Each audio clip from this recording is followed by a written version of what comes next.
Alors bonjour Jérémy, est-ce que tu peux me parler de la transformation digitale? Ouais, et ben écoute, chez Octo Technologies, en fait, on est très proche des entreprises qui ont besoin d'assumer cette transformation digitale. Donc ce soir, on est au IMC, l'Internet Manager Club, et on rencontre beaucoup d'e-marchands qui sont des retailers et qui sont en plein dans cette transformation, qui accompagnent en fait leur transformation, que ce soit les magasins qui se transforment, le e-commerce qui intègre les magasins. Et donc en fait, c'est un vrai sujet, c'est une vraie préoccupation, c'est pas seulement une tendance. On est au cœur de ce sujet ce soir. Et donc, alors qu'est-ce que c'est les conseils? Imaginons que je suis une vieille marque qui est en magasin, etc. J'ai envie de me faire une transition digitale, qu'est-ce que je fais? Alors si tu es une vieille marque, la première chose que je vais te conseiller, c'est d'aller un peu sur le digital. D'abord de commencer à avoir une présence en ligne, à vendre, faire du e-commerce. Et si tu as déjà passé ce cap-là, le meilleur conseil, ce que nous on est en train d'appliquer chez un certain nombre de grandes marques, c'est en fait d'avoir une expérience unique. Ah, vas-y. C'est d'avoir une expérience unique entre le digital et le monde réel. C'est-à-dire que très concrètement, vos clients sont les mêmes aujourd'hui, qu'ils soient en magasin ou qu'ils passent sur du e-commerce, qu'ils s'intéressent à vos produits, il faut que leur expérience elle soit assez homogène. Il faut que quelqu'un qui vient dans votre magasin, il soit reconnu, il ait des services qui sont similaires à ce qu'il va retrouver en ligne. Donc il faut interconnecter ces systèmes entre la boutique, le site web. Exactement.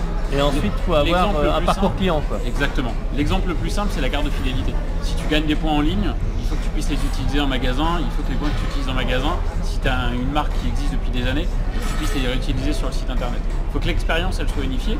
Après, il y a énormément d'innovations, certaines qu'on a vues ce soir, sur la réalité augmentée, sur la réalité virtuelle, sur ce genre de choses, qui peuvent apporter un autre niveau de service, soit au site e-commerce, soit même en magasin, en interconnectant des nouvelles choses. Si tous les produits ne sont pas disponibles en magasin, s'il y a de nouveaux produits qui arrivent, s'il y a une nouvelle expérience qu'on veut créer, les nouvelles technologies peuvent aider à ça.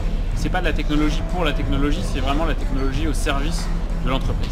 Alors tu peux me donner un ou deux exemples de clients justement, sans bien sûr les citer, mais en disant ce que vous avez fait? Je peux te donner deux exemples qui sont assez simples. Tu veux partir en vacances et tu veux aller dans un pays lointain. Tu sais pas à quoi ça ressemble, tu sais pas à quoi le club va ressembler, on va te le faire visiter en réalité virtuelle. Tu vas mettre un casque et tu vas regarder, tu vas te promener dans le centre. Alors tu n'auras pas la chaleur, mais tu vas voir tout le reste, tu vas voir à quelle distance est la plage, le restaurant, la plage, à quoi ressemblent les chambres, tu vas te promener dedans. Donc tu vas avoir une vraie expérience de découverte qui est largement plus intéressante que quand tu regardes juste des photos, et là tu pourras vraiment découvrir. Et en fait c'est le stade d'après. On avait les photos, on avait le papier, on avait la vidéo. Maintenant on est vraiment au stade d'après où c'est vraiment de l'immersion. Et tu es dans une réalité virtuelle, donc tu peux bouger, c'est toi qui te déplaces, c'est pas une vidéo sur laquelle tu es passive, c'est toi acteur de la visite que tu es en train de mener. Donc ça c'est un premier exemple qui est très intéressant, qui s'applique au tourisme, mais qui peut s'appliquer à tout un tas d'autres choses. Tu veux essayer une nouvelle voiture, la voiture n'est pas encore sortie, on parle beaucoup en ce moment de la nouvelle Tesla qui arrive dans quelques mois, tu peux la conduire, tu peux l'essayer, tu peux t'asseoir, tu peux voir quelle est l'expérience vraiment utilisateur au sein de cette voiture. Donc c'est vraiment une vraie expérience. Et je pense que c'est le prochain cap d'échange entre le consommateur et les marques. Le deuxième exemple qui est peut-être plus simple à mettre en place, mais qui est encore très peu répandu malgré tout, c'est tout bêtement l'interconnexion des CRM et des systèmes existants. C'est ce que je disais tout à l'heure, d'avoir une expérience unique quand tu es visiteur d'un magasin et d'un site e-commerce au sein d'une même marque, d'être reconnu par cette marque, d'avoir une expérience qui soit le prolongement l'une de l'autre, que ce soit le mobile, le desktop, l'expérience en magasin. Quand tu vas en magasin, d'être reconnu, de pouvoir avoir accès à tes services, à ton historique. Si le produit qui t'intéresse n'est pas disponible dans la bonne couleur, qu'on te propose de le livrer chez toi et donc que tu bascules automatiquement sur du e-commerce. En fait, d'avoir une expérience marque qui soit unifiée. Ça c'est important parce que nous, en tant que consommateurs, on s'en fout en réalité de savoir si ils ont fait l'effort ou s'ils n'ont pas fait l'effort. Tout ce qu'on veut regarder, c'est est-ce que le service est là ou pas. Et si le service n'est pas là, on va aller acheter dans la boutique d'à côté. Donc aujourd'hui, on est de plus en plus exigeant en tant que consommateur. Et la bonne façon de répondre à cette exigence, c'est d'apporter un niveau de service. Donc au-delà du produit, maintenant, les entreprises doivent devenir doivent apporter du service en fait. C'est une des évolutions notables. Parce qu'on ne copiera pas du service. Le service c'est de l'émotion, c'est vraiment quelque chose qui n'est pas comparable au niveau prix comme un produit. Et puis l'ADN d'une marque, c'est ça. C'est est-ce que tu es bien accueilli dans le magasin, est-ce que l'image de la marque correspond à ce que tu aimes. Au-delà du produit en lui-même, si tu regardes des marques connues qui ont de l'appétence, que tu regardes Nike, quand tu regardes Apple, c'est des marques qui créent de l'émotion.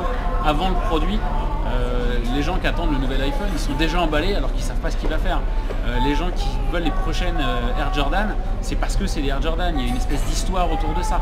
Et donc créer cette ambiance, cette marque, même sans aller aussi loin que Nike ou Apple, on peut le faire à une beaucoup plus petite échelle, mais le service, lui, on ne peut pas le remplacer.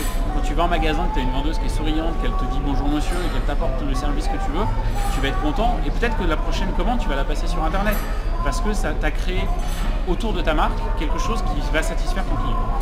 Ça, globalement, on revient au commerce, on va plus de e-commerce, commerce connecté. Oui, mais ça reste du commerce. Le fait que tu aies du bon conseil et que tu aies de bonnes informations sur du e-commerce, ça reste du commerce. Aujourd'hui, on parle de commerce unifié et en fait, on va vers ça. C'est clairement vers ça. Alors on va finir par un dernier point, la mobilité. Je sais que c'est un point qui te passionne beaucoup. Ouais. Alors qu'est-ce que tu envisages pour le futur de la mobilité? Comment ça va se transformer un peu? On a vu que c'était quand même quelque chose qui était, on a annoncé l'année de la mobilité pendant des années. Et là ça devient vraiment présent. Qu'est-ce qu'on va avoir dans l'année à venir ou les années à venir? Écoute, la mobilité c'est maintenant au cœur du débat. On ne peut plus se permettre de plus être mobile. Aujourd'hui, un site classique qui va avoir 20-30% de son trafic qui va être mobile et un site qui a une appétence avec des gens un peu plus jeunes, un peu plus dans cette dynamique, il peut aller jusqu'à 60% de son trafic qui est mobile. Donc aujourd'hui, faire l'impasse sur le mobile, c'est juste plus possible. On ne se pose même plus la question d'ailleurs en entreprise et tant mieux. On ne parle pas de responsive design ou de ce genre de choses. On parle vraiment d'avoir une expérience mobile, quelque chose qui est vraiment optimisé pour le mobile. Donc aujourd'hui, la question du mobile, elle ne se pose plus. La nouvelle question, c'est plutôt de se dire quel service supplémentaire on va amener sur le mobile. C'est-à-dire que, est-ce que ça vaut la peine de faire une copie des services que je propose sur mon site e-commerce? Généralement, la réponse c'est non. Par contre, il y a des services de géolocalisation. On parle beaucoup d'iBeacon qui n'a pas encore percé, mais qui va sûrement arriver avec la prochaine version de l'iPhone et donc se démocratiser. Il y a beaucoup de choses, en fait, beaucoup de services, encore une fois, on revient toujours à ça, qu'on peut proposer spécifiquement sur le mobile et notamment sur les applications mobiles.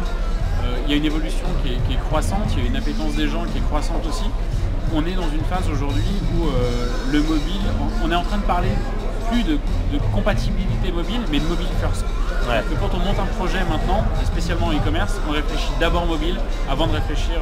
Alors, app dédié ou site internet? Ça dépend vraiment de l'usage. Je suis très friand des apps parce qu'il y a beaucoup d'avantages, notamment de faire du push. Mais normalement, c'est une app pour un usage en situation de mobilité, c'est pas... Ouais, si c'est juste de faire un copy-paste, ça n'a pas d'intérêt. Il faut vraiment trouver l'utilité de l'application et là l'exploiter autant que possible. Comme Very Last Room avec le temps réel pour les chambres d'hôtel à réserver ou des choses comme ça. Par exemple, en fait, il faut se dire que qu'est-ce qu'on va avoir comme usage en situation de mobilité et qu'on n'aurait pas le reste du temps. Donc qu'est-ce qu'on peut apporter en plus? Ça peut être de l'achat rapide, ça peut être des offres flash qui vont durer 20 minutes. On peut imaginer un milliard de trucs. Mais faut pas se dire qu'on va juste faire un copier-coller de ce qui existe ailleurs. Il faut se dire quelle est la valeur ajoutée que je vais créer dans mon expérience client. Et donc là, on va avoir un vrai cas, une vraie nécessité à aller sur le mobile. Aller sur une application mobile plutôt qu'à aller sur du web mobile. Ok, alors si on veut en savoir plus, on va sur quel site web? Venez sur le blog d'Octo Technologies, blog.octo.com. On parle énormément, alors pas que de ces sujets-là, mais aussi d'autres sujets tendances comme la blockchain. On parle énormément de ce qui se passe dans l'écosystème. Et puis on est très intéressant, venez nous lire. Ok, à bientôt Jérémy. Merci.